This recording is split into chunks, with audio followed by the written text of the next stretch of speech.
We are going to dive right into our conversation on the book of Proverbs.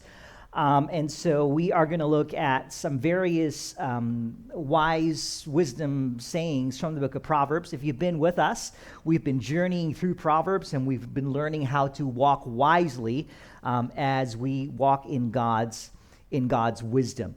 And so today, what I want to talk about is the importance of godly friendships in our lives and what the Bible says about our friendships. And so we're going to be in all over Proverbs. This is one of those messages where you're going to want to take a lot of notes because we're just going to learn a whole bunch of principles from God's Word about our godly friendships. In 1979, there's a psychologist by the name of Andy Meltzoff.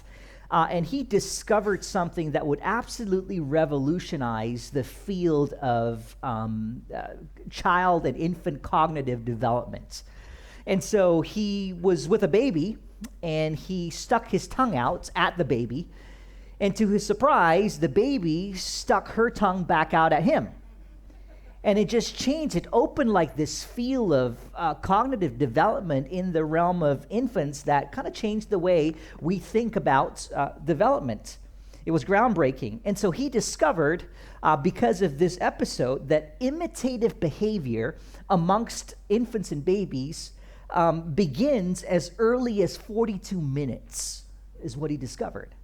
Which is why, if you're a parent or you've been around little toddlers, it's our tendency to go, say mama, say dada, because we're aware of their capacity and their capability to mimic our behavior. In fact, neuroscientists say that this imitative tendency in us, it's God-given. It's because in our brains, we have these set of neurons called mirror neurons. And so they mirror actions that we see, or they fire when we perform a certain action, or we're simply observing somebody else perform a certain action. Now, I know we have a neurologist in the room, and so you can go verify with him after the service. Did he say, is that true? You know, does the pastor know what he's talking about? And so it's these mirror neurons that fire. Now I'm questioning myself. Mirror neurons that fire in our brain. And so they fire when we observe somebody doing something, and it gives us the capacity to mimic what we see. Which the implication is so powerful because it tells us that we need to be mindful about who we surround ourselves with, because they have great capacity to influence our lives. That's why when you were young, your parents harped about your choice of friends. Because you've heard it said, the saying that show me your friends and I'll show you your future. And there is so much wisdom laced in that statement. That's why our parents were they harped on the kinds of people that we hung around with, because they knew that our friends, our circle of friends, have the capacity to influence our behavior, our set of values, and our actions.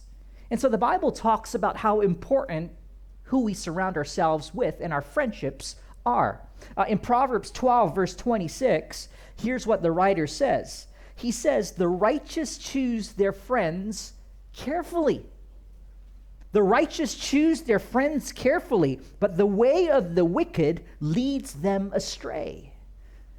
So Solomon here is saying that wise people, they are so selective and so cautious with how they pursue friendships, because their friendships have the capability of influencing us in a deep and a profound way.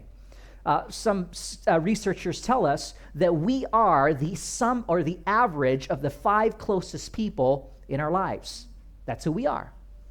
That if you want to know who a person is, look at their friends. Look at their 5 closest friends, because they are the average of those 5 people. And so this is what Proverbs is saying. Show me your friends and I'll show you your future. In fact, social science tells us about the impact of our friends on our lives. And so social science would tell us that if you have a friend that smokes, there's a 61% chance that you will smoke as well. Looking back at my life before I followed Christ, that was one of the reasons I smoked.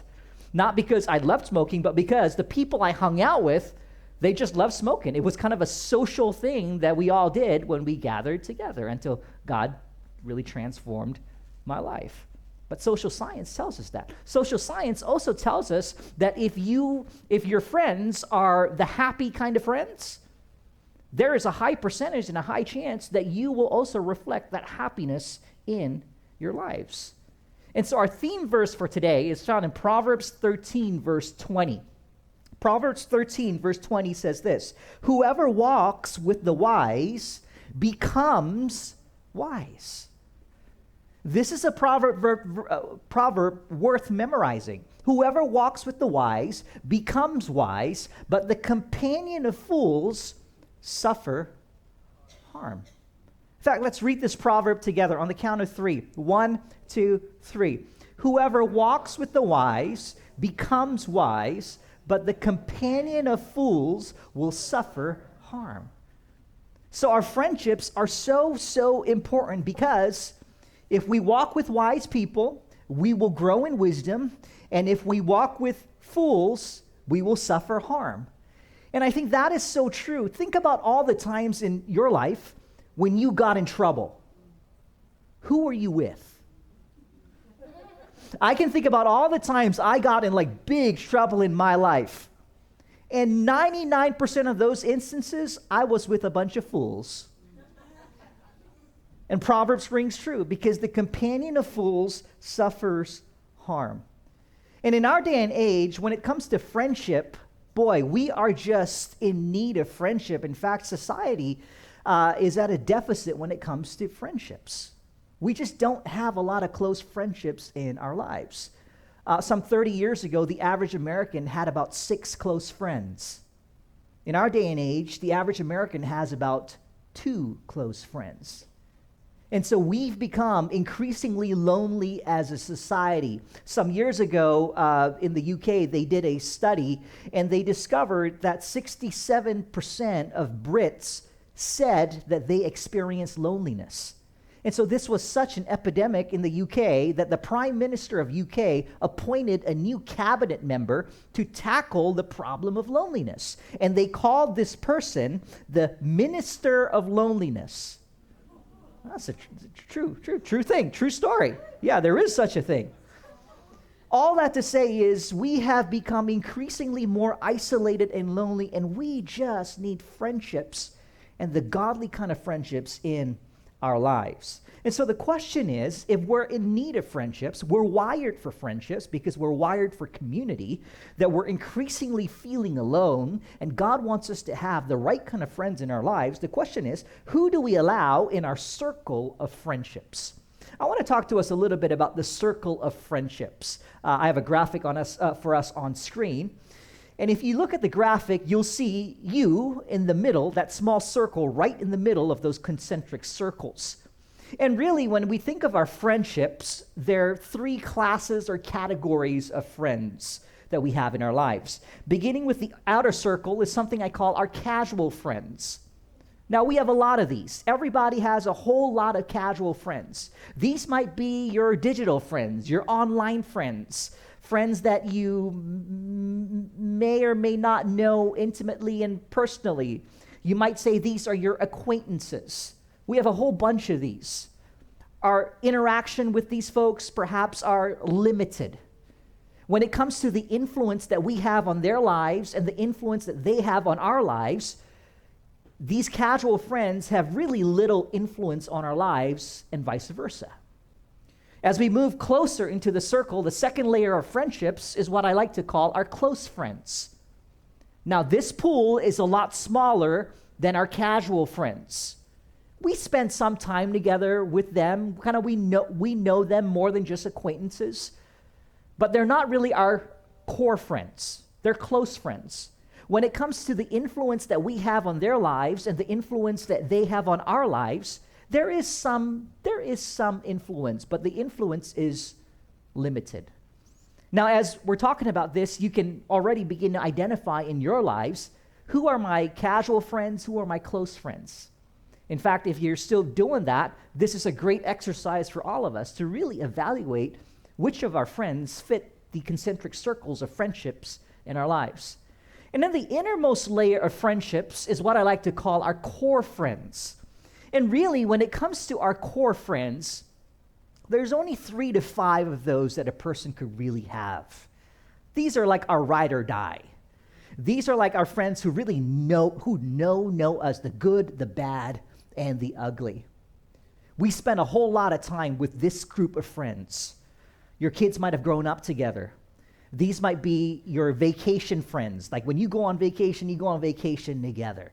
You're just really, really close to this group of people. These are our core friends. Now, when it comes to the influence that they have on our lives and the influence that we have on their lives, the influence is great. Which is why we have to be so selective and so wise with who we allow in this circle of friendships in our lives. So as you're looking at this chart, I want you to begin to think about your friends that fit these various concentric circles in your life. And so we're going to learn from Proverbs several things. I want to take us through several things. One is what not to look for in our core friends, what to look for in our core friends, and then how to be a great friend. That's where we're going to go today. But when we look at this graph, these concentric circles in our lives, we see how this is the pattern of Jesus.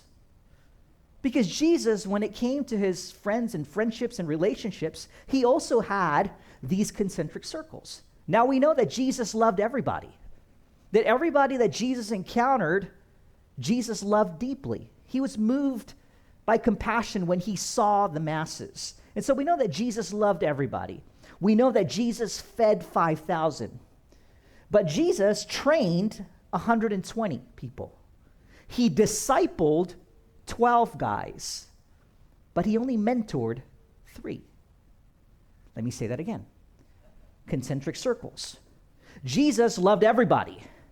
He fed 5,000. He trained 120. He discipled 12, but he mentored 3. The 3 that formed his innermost circle, Peter, James, and John. Not everybody got to be with Jesus in the Garden of Gethsemane the night he was betrayed. It was just Peter, James, and John. It was only Peter, James, and John who were with Jesus on the Mount of Transfiguration when Jesus was transfigured. Remember that episode, that story? It was only Peter, James, and John.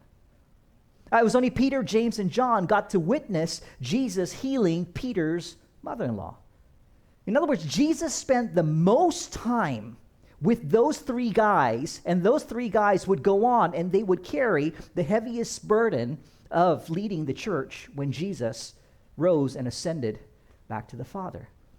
In fact, in Galatians, Paul would say this, that Peter, James, and John, those 3 are the pillars of the church.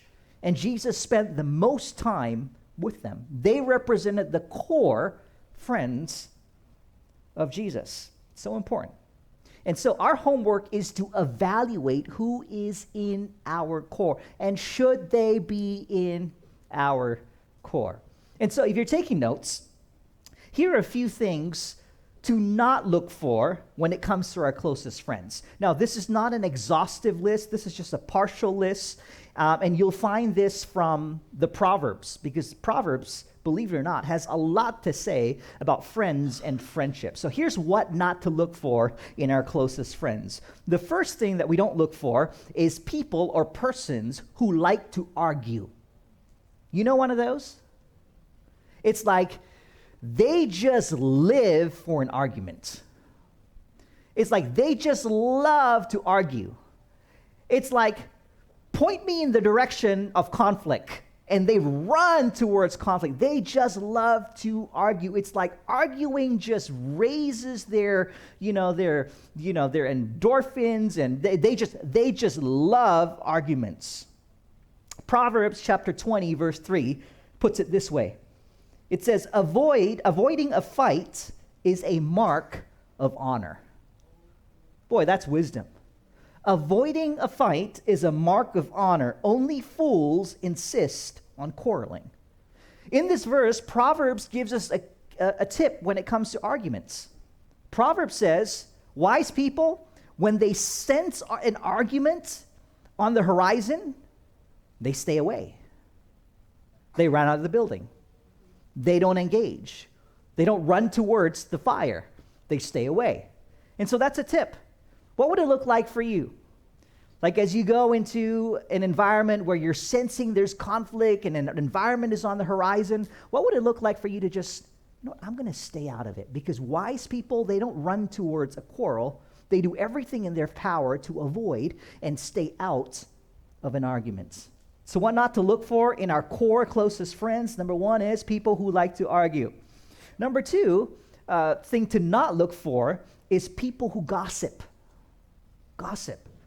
When we read the pages of Scripture, we discover that God hates gossip. And the reason why God hates gossip is because gossip diminishes the value of a person.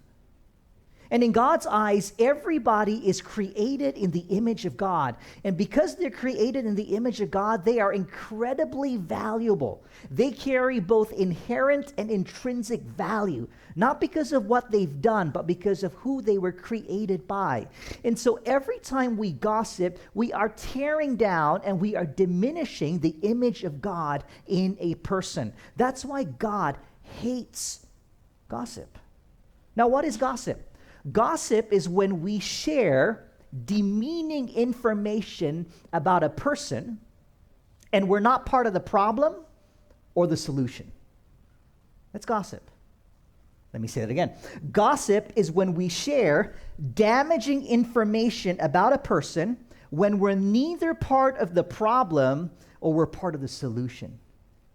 That's gossip. And I think as Christ followers, we need to be so careful about gossip because sometimes we can get really good at masking gossip in spiritual terms. And so we'll gossip under the guise of sharing a prayer request. Like, Pastor Isaac, my heart is so burdened. Like, we need to pray for Sally Joe. We need to pray for Sally Joe. Did you hear? Did you hear what she did? Did you hear what she did the other day? Did you see what she posted on Facebook? We gotta pray for her. My heart is just burdened. We get so good at that. And so we need to be so careful that we don't mask gossip in the cloak of prayer requests in spiritual terms. Because every time we gossip, we are diminishing the value, the image of God in another person. And so Proverbs tells us, avoid people who gossip. Here's what it says, Proverbs 20, verse 19. A gossip betrays a confidence, so avoid anyone who talks too much. That's good wisdom. Here's another one. Proverbs tells us to avoid people who flatter others. Because flattery is disingenuous. Flattery is false praise. And so there's a proverb about that. Proverb 29, verse 5 says, a man who flatters his neighbor spreads a net for his feet. And so if it's not true, if it's disingenuous, Proverbs tells us don't say it. And so we want to avoid people who flatter others. Here's another thing not to look for in our closest core friends. Again, this is not an exhaustive list, just a few from Proverbs. Here's one. People who can't control their temper. People who can't control their temper. Proverbs 22, verse 24 through 25 says this, do not make friends with a hot-tempered person.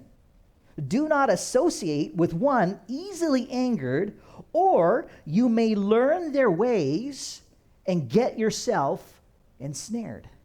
It's going back to influence. That who we're around has the capability of influencing us, and so Proverbs says, hey, watch out for those people who can't control their temper. Now, it does not mean that just because a person is struggling in this area or they're trying to grow in this area, which we all are, it doesn't mean that we cut them off. That's not what Proverbs is saying. Of course, we give each other grace to grow to become the person that Jesus wants us to be. But Proverbs says, be on the lookout because your heart will be and can be influenced. Now, when it comes to our temper and controlling our temper, really, people fall into two categories in expressing their temper. Two categories.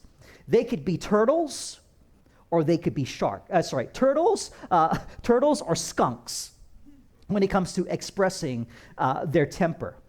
And turtles do this when they feel their temper rising, they retreat back into their shell. They retreat back. Some people call it they stuff. And so they stuff and they stuff and they stuff, and you're like, what's wrong? Nothing's wrong. And they stuff and they stuff and they stuff. But you look like you're mad. No, I'm not mad. They stuff and they stuff and they stuff. They're turtles. And they throw themselves little pity parties, and they invite me, myself, and I to their pity parties. Some of you know a turtle. Just play it cool. Just look straight. We'll be okay. And then there's another category of ways we express our temper. The other category is a skunk. And the thing about skunks, when skunks get upset, everybody knows. And they stink up every room and every environment, and you know they're mad because it just stinks. And so Proverbs says, watch for that. Avoid people who can't control their temper. Okay, so I want to spend the least amount of time on that. I want to get to the positive. And so what then are the qualities of the people that we should look for as we pursue core friendships? If you're taking notes, we want to look for people who encourage us spiritually. People who encourage us spiritually. Now, I want to draw a difference between encouragement and compliment, because many people will compliment us, but we don't need compliments. We need people who would encourage us. There's a huge difference between a compliment and encouragement. A compliment usually is a statement based on something we've done or the way we look or something we have. So someone will compliment you. It's usually shallow. It doesn't speak to our core. Encouragement, on the other hand, the word encourage simply means to loan you courage. That's what it means to encourage. When I'm encouraging you, I'm giving you courage. The difference between a compliment and encouragement is that encouragement, as Christ followers, encouragement speaks to our Christ-like identity. And so we need encouragers who would speak to the identity that God has given us. People who would say, you're fearfully and wonderfully made. People who would say, boy, you are gifted and called by God. People who would remind us that we are blessed and we're chosen and that God has a purpose for our lives. People who would remind us that we're not that label that society has slapped on us.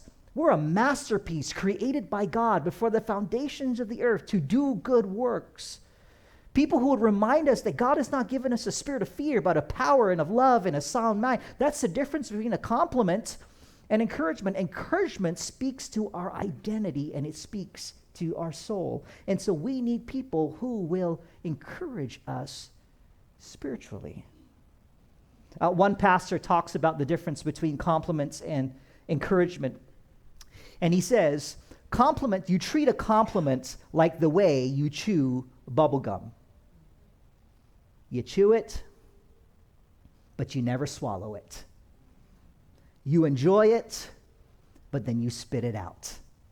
That's how we look at compliments. It's not a bad thing, but we want people who will speak courage and the encouragement of Jesus into our lives. So one, we want people who will encourage us spiritually. The second thing we look for, the second quality we look for in our core group of friendships are people who will support us emotionally.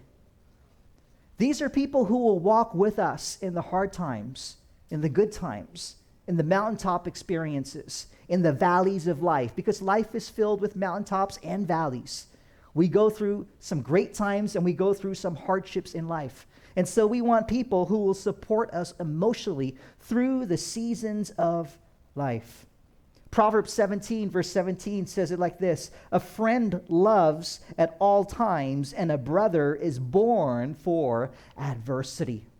We want people who will run into the room with us when the going gets tough and the tough gets going. That's the quality of person that we want in our core friendship circle. Do you know that in our lives, and we need to evaluate this, we could either have VIPs or VDPs. Let me explain the difference. The VIPs in our lives are very inspiring people. Those are the people that you get around them and you're just inspired. They support you. It's like they give you an extra shot of adrenaline to tackle on what God has called you to tackle on. It's like you're around them and you look at them and you're like, wow, they're a spiritual giant. I want to be just like them. How can I get their wisdom? It's like you look at their marriage and you're like, whoa, they've got like a Christ-honoring marriage. Like I need to hang around these folks more. You look at the way they pursue their work and how they use it for ministry, and you go, wow, I want what they have. I want their wisdom. It's like they inspire you to do more and be more for the kingdom of God. Those are the VIPs in our lives, and we need to surround ourselves with those people. Now, on the other hand, there are the VDPs in our lives, and we all have them. The VDPs are the very draining people in your lives. Yeah, no elbows, okay? So like you've experienced this, like you hang out with a bunch of people and then the hangout's over and you're like, man, I'm tired. It's like, man, I feel beat up. It's like, whoa, I feel so discouraged right now. We need to evaluate. It's because those folks are VDPs, not VIPs in our lives. We need to surround ourselves with people who will fill our cup and inspire us to be everything that Jesus wants us to be. People who will support me emotionally. And lastly, we want the quality of person who would challenge us, who will hold us accountable, who will challenge us to think. Because our tendency is to be around people who like us and people who are like us. Isn't that true? We gravitate towards all the people that like us and the people that think just like us. But we need to be around people who will challenge us, who will hold us accountable, who maybe have experienced more life than us, who will go, hey, have you considered the way you talk? Like when you say this, it comes across as really harsh. Or when this happens, your response, it kind of borders inappropriate. Do you have those folks in your life that'll hold us accountable and say, hey, here's what God's word says? It's like, are you doing it? Are you living this way? Is this God honoring? We need those people, not just people who would agree with us with everything we say and we do. That's why Proverbs 27, verse 17 says this: iron sharpens iron, and one man sharpens another. That we need people who are going to sharpen us because we don't know it all. How many of you know that? That we don't know it all. And so we need to be around other people who will sharpen us. Iron sharpens iron. Think about that picture. Think about the picture of sharpening iron in a forge. The iron goes under incredible heat so that it reaches the point of malleability. And then it comes out of the heat. And the blacksmith puts it on an iron anvil. And then the blacksmith takes a hammer and begins shaping and sharpening that piece of metal. And so it's iron on iron on iron. And that's painful. But we need those people in our lives that will speak truth in our lives. Proverbs 27, verse 5 and 6 says it like this: better is open rebuke than hidden love. Faithful are the wounds of a friend, profuse are the kisses of an enemy. that when a friend speaks truth in our lives out of love and concern, the Bible says that's a blessing. And we need to see it and receive it as a blessing. Because a true friend rebukes us when necessary, but the rebuke is always done in love. And so we all need those kinds of people. So those are the qualities that we look for in our core group of friends. And so now I want to talk about how we pursue great friends. I think a key point for this is that if we want to have great and godly friends in our lives, we first and foremost need to be a good friend. That's just foundational. That if we want good friends and we want to attract the right kind of friends, we first and foremost have to be the right friend. Because in being the right friend, we attract the right friends. And so I want to give us just some basic principles, some basic ways, very practical, on how we can become great friends. The first is this, and I think this is so easy. We all can do it. It's not so easy, but we all can do this. This is in all skates. How we become and cultivate good friendships. The first is this, if you're taking notes: smile often. Smile often. Gang, never underestimate the power of a smile. Do you know a smile can change the atmosphere in a room? When a room is tense, you walk in with a smile, it changes everything. It changes the atmosphere of a room. And do you know the smile is a universal language? That wherever you go, no matter what culture, what language, what country, that everybody recognizes and speaks the language of a smile. When you smile at a person, even though you don't speak their language and they don't speak yours, chances are you will be greeted with a smile back, because it's a universal language. And I think as Christians, it is such an insult to God when we walk around life feeling and being and looking so sour. It's an insult to God.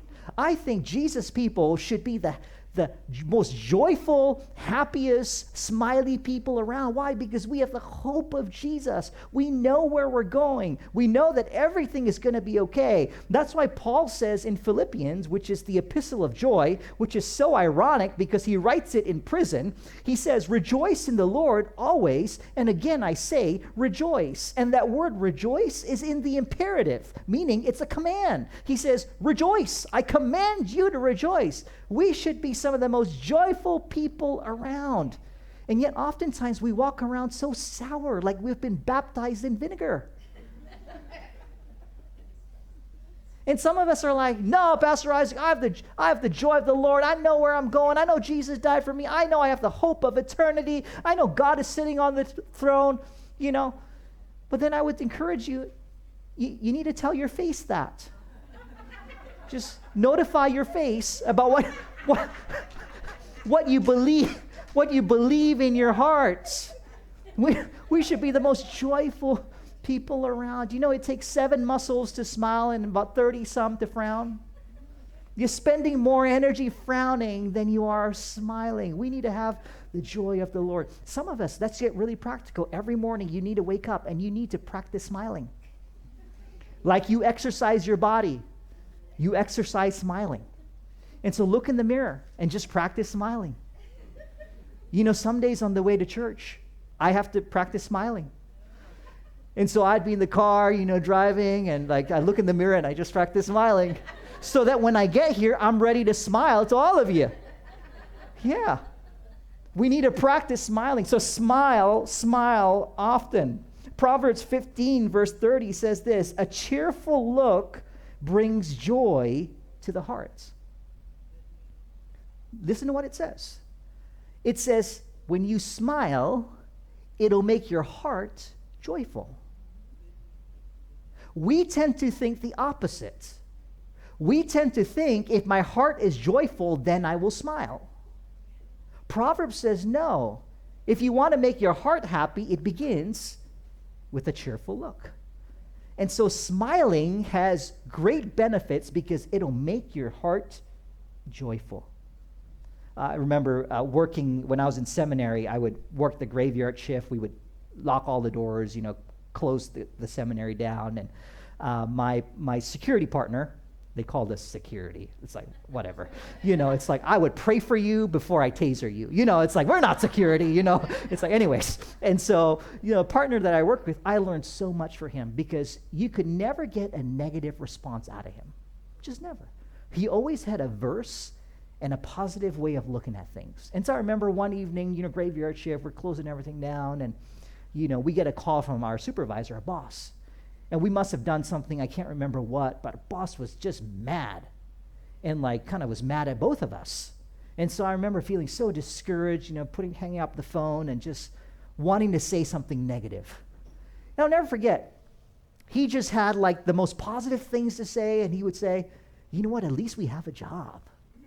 At least we get to do this. We're in seminary, and we get to close the seminary and make sure everything is safe, and so that people in the morning, students like us, they could come and go to class and be prepared for the work of ministry. I'm like, whoa, what a way of looking at things. Just always had a verse and a positive thing to say. That's the joy of the Lord. Imagine if we did that. Imagine if we just remembered, you know what, there's people who have it far worse than us, and so we need to learn to be grateful. I remember this funny story. This guy, he ordered a bouquet of flowers for his friend that just bought a house. And so it was a housewarming gift. And so, what arrived at his friend's house was not a housewarming bouquet. A bouquet arrived, but the note read, "Rest in peace."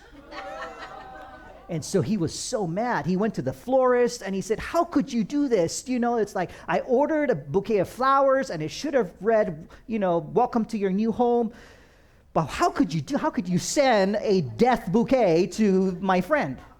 And so the florist thought for a little while, and he thought, guy, I just can't help to think, but somewhere in some person's grave, there is a bouquet that reads, welcome to your new home.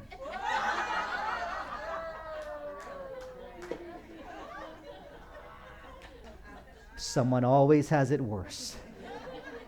And so be grateful and be thankful. Smile often. All right, I got to move along. Number two. How to be a great friend. Ask lots of questions. Ask a lot of questions. When you meet people, there is so much power in learning about them. And the way we learn about people is we ask a bunch of questions. One of my favorite pastors, Rick Warren, he says it like this. He says, the secret to making friends is to be interested, not interesting. Because society would tell us that if you want to get friends, if you want to be popular, be interesting. Impress them. And I love what Rick says. He says, no, the way we make good friends and great friends is by being interested, not interesting. And so when you meet someone, you ask a lot of questions. And so when you meet someone and you ask a lot of questions, do you know what that's called? Gang, that's called conversation. But when you meet someone and you don't ask any questions, you just talk about yourself, gang, do you know what that's called? That's called a monologue. And so a great quality is to ask a lot of questions. Proverbs 20, verse 5 reads this. The purpose in a man's heart is like deep water, but a man of understanding will draw it out. How do you draw that out in a person? You ask questions. You ask a lot of questions. And here's what I've learned about people. I've learned this about people. People love talking about themselves. People love talking about themselves. And so, I'd be like in a meeting, meeting some new people, and I just start asking questions and asking more questions. And by the end of the night, they're like, wow, this dude is a really good conversationalist, and I'm not. That terrifies me. It's like meeting new people terrifies me. But there's power in asking great questions. Here's another way we can cultivate good friendships. We show empathy. By showing empathy. Empathy is when I enter into your emotions. That's empathy. Empathy is when I say, what are you feeling? I'm going to enter in your feelings. Now, there's a huge difference between empathy and sympathy. Sympathy says, I'm sorry you're hurt. Empathy says, I'm hurting with you. But there's a third level, and this is the way of Jesus. It's called compassion. Compassion says, I will do everything in my power to stop you from hurting. To the point of going to the cross for you and for me. Let me repeat that again because I think this is so important. Sympathy says, I'm sorry you're hurting. Empathy says, I'm entering into your emotions. I'm hurting with you.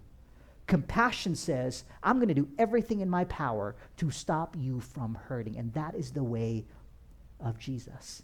And so we become great at friendships by showing empathy. And so Romans 12, verse 15 will say this, rejoice with those who rejoice. And then weep with those who weep. Rejoice with those who rejoice. And weep with those who weep. And the last way we become great friends, I think is really important, it's probably the most important, is that we be Christ-like. Because for a lot of people in our lives, we are the only picture of Christ that maybe they will ever encounter. And so Jesus says, you want to know how people will know that you're my disciples? Well, the way you love them.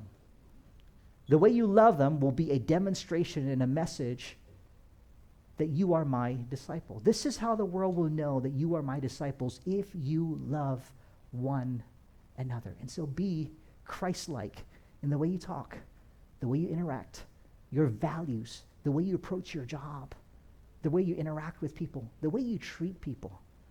Be Christ-like, and it makes a difference. Jesus would say this before he would eventually go to the cross. In John chapter 15, he would call us something so profound. He would say this, this is my commandment, that you love one another as I have loved you. Greater love has no one than this, that someone laid down his life for his friends. And then he says, you're my friends if you do what I command you. No longer do I call you servants, for a servant does not know what his master is doing, but I have called you friends. For all that I have heard from my Father, I have made known to you. And it's in the life of Jesus that we discover what friendship looks like and what it means to be a friend. And for those who have placed their faith in Jesus, Jesus does not call you a servant. He calls you his friend. I heard this story, and I'll close with this. I think it's anecdotal, but it's a good story nonetheless. A guy, he's walking on the road, and he trips and he falls into a deep pit, and he can't get himself out of the pit. And so he starts, screaming for help. Help me, I'm down here. Somebody help me. Can anybody hear me? I'm down in this pit. He can't get out. Some minutes go by, and a doctor walks by. The doctor hears him calling from the pit. The doctor peers in, and the guy says, thank God, Doc, you're here. Can you help me out of this pit? So the doctor writes him a prescription, throws the prescription in, and then walks along his merry way.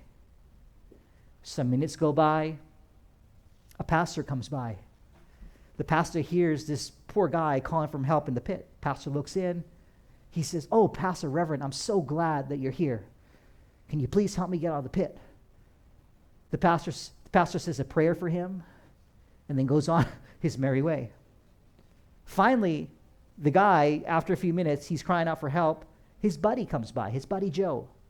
Joe hears his buddy crying from the pit. Joe recognizes his voice.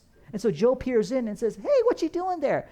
And his friend says, thank God I fell into this pit. I can't get up. Joe, you are a godsend. Please help me get out of this pit. And so Joe jumps in the pit with him. And now the guy goes, Joe, why on earth did you do that? Now we're both stuck in the pit and we can't get out. Why would you? That is the dumbest thing you've ever done. And Joe looks at him and says, don't worry, friend. I've been here before, and I know the way out. Isn't that what Jesus did for us? He saw us in the pit, and we were crying out for help, and we couldn't do anything about our sin.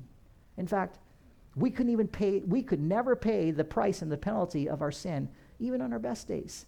And so Jesus says, I'm going to descend from the throne of heaven. I'm going to become one like them. I'm going to live a sinless life. I'm going to jump into the pit of humanity and help them. And he looks at all of us and he goes, don't worry. I know the way out. And so that's why Philippians would say that Jesus, being God, did not consider equality with God something to be grasped, something to be leveraged. And yet he emptied himself. He took upon himself the form of a servant. He became human, humbled himself, and became obedient to death, even to death on a cross.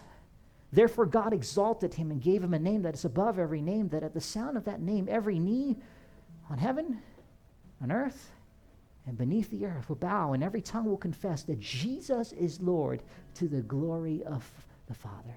And so because Jesus descended and he took upon himself our sin, he can now call us friends. And so today you are a friend of God.